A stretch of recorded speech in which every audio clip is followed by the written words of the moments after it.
सही बात पूछो तो सारी साधना केवल देह भाव को मिटाने के लिए है।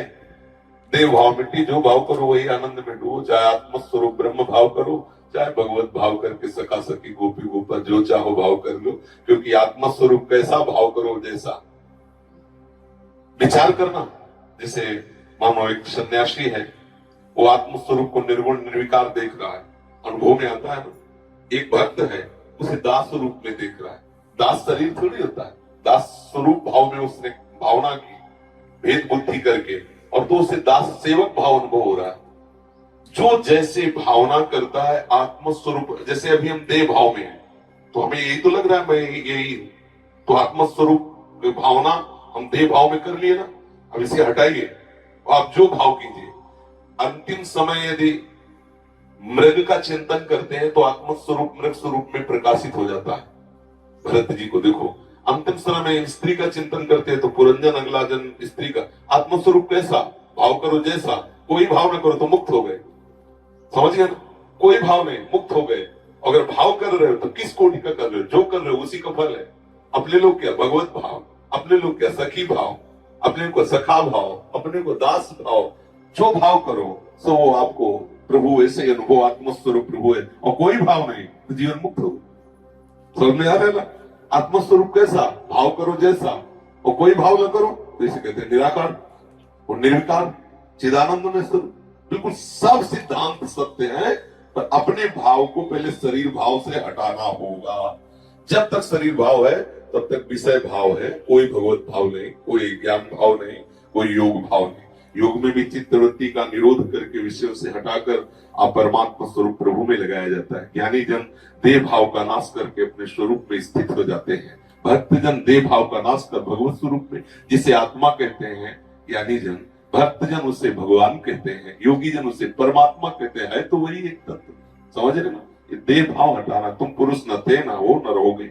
ये पोशाक पुरुष की धारण करने से कोई पुरुष नहीं हो जाता, पर ये भाव मिटना बड़ा कठिन है, इसीलिए साधन में लगाया जाता है। अगर भाव अभी समझ में आ जाए तो अब भी आत्मा का कोई बंधन नहीं है। इसीलिए मोक्ष भी झूठा और बंधन भी झूठा। अब वो कोई कहेगा शास्त्रों में इतना मोक्ष का महिमा लिखी है, तो मोक्ष भी झूठा है और बंधन भी झूठा है। जब बंधन ही झूठा है तो मोक्ष कैसा, किसका? सहज स्वरूप मुक्त आत्मा का कभी बंधन हुआ ही नहीं, तो झूठा ही तो है मोक्ष। बताओ, आप बताओ कभी आत्मा का बंधन हुआ क्या? कभी आत्मा का त्रिकाल में कहीं बंधन शास्त्र में लिखा हो तो मैं बताओ। तुमने माना, तुम्हारी मान्यता ही बंधन, और तुम्हारी मान्यता ही मोक्ष है तब के। वो मान्यता जितनी जल्दी तुम बंधन से हटा पाओ उतनी जल्दी मोक्ष को प्राप्त हो गए। यही मोक्ष है, न बंधन है न मोक्ष है। बंधन और मोक्ष ये मन की मान्यता के अनुसार है।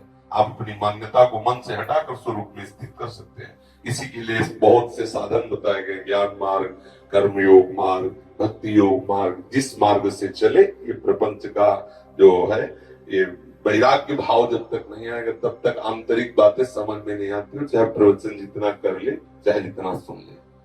नायमात्मा प्रवचन लभ्या, चाहे जितना प्रवचन कर ले लेकिन आत्म तत्व का बोध नहीं होता। चाहे जितना प्रवचन सुन ले, चाहे जितना बुद्धि बलवान हो, आत्म तत्व जब वर्ण करें तब होता है। हमारा लक्ष्य दृढ़ हो जाए और सब बाहरी, आज हम चाहे जितना सुने व्यवहार कोई सत्य मान रहे, देख लीजिए छोटी छोटी बात में प्रतिकूलता अनुकूलता, लड़ाई झगड़ा राग द्वेष कहाँ है? केवल बातें केवल हो रही। आत्म तत्व बोध की तरफ या भगवत मार्ग की तरफ सच्चाई से चलने लगो, अंदर ही मार्ग दिखाई देने लगेगा, अंदर ही प्रकाशित हो जाता है मार्ग। साधकों को ज्यादा माथापच्ची नहीं करनी पड़ती। जैसे एक यमुना स्नान करने शिष्य जा रहे थे तो गुरुजी ने टार्च दी, अंधेरा था, एकदम धीमी सी एक पैर दिखा। बोले गुरुजी इससे लक्ष्य की प्राप्ति कैसे होगी, बहुत कम प्रकाश। बोले जितना एक पैर के लिए प्रकाश है बस वो पैर बढ़ाते चले जाओ तो हर पैर में प्रकाश मिलेगा, आप लक्ष्य तक पहुंच जाएंगे। बस ऐसे ही हमें जो नाम मिला है, थोड़ा चिमचिमाहट सी लग रही है आनंद की, उतने भी आप चलना प्रारंभ कर दो, आपको लक्ष्य तक पहुंचा देगी। होता क्या है, हम इस बात में परेशान रहते हैं, ये मंत्र नहीं वो मंत्र, मंत्रों से कुछ नहीं होना, चिंतन से होना है।